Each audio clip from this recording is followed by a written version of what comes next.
છેલ્લા 12 દિવસથી ઉંદેર ગામ અને સીમ જળમગ્ન આજથી 12 દિવસ અગાઉ સોમવાર રાત્રે 12 કલાકમાં 16 ઇંચ વરસાદ ખંભાત પંથકમાં વરસ્યો હતો। ત્યારે સવારે ખંભાતના ઉંદેલ ગામમાં લોકો જાગ્યા ત્યારે ગામની ફરતે પાણી ફરી વળ્યા હતા।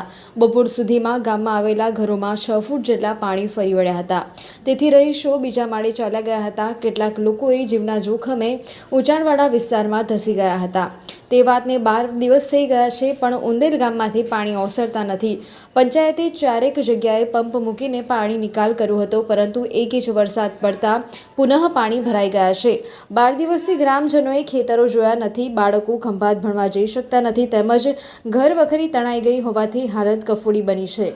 રોડ બનતા કાસના પાણી અવરોધાય છે। ખંભાતના મામલતદાર મનીષ ભોઈએ જણાવ્યું હતું કે ઉંદેલ પાસે આગળના ગામોના કાસનું પાણી આવે છે પરંતુ ઉંદેલ ગામની આસપાસના તમામ ગામો ઊંચા છે। ઉંદેલ નીચાણવાળા વિસ્તારમાં છે જેથી રકાબી જેવો આકાર હોવાથી તમામ પાણી ત્યાં ભરાઈ અટકી જાય છે।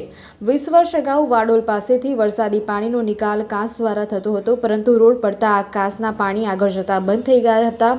હાલ તો ખંભાત ધોવારણ રોડ વાડોલા પાસે ખોદકામ કરીને ભૂંગળા નાખીને પાણી નિકાલની વ્યવસ્થાની કામગીરી ચાલી રહી છે। 50 પરિવારો ઊંચા વિસ્તારમાં તંબુ બાંધીને રહેવા મજબૂર બન્યા છે। સોનારિયા વિસ્તારના 50 પરિવારોને ગામની બહાર તંબુમાં રહેવાનો વખત આવ્યો છે।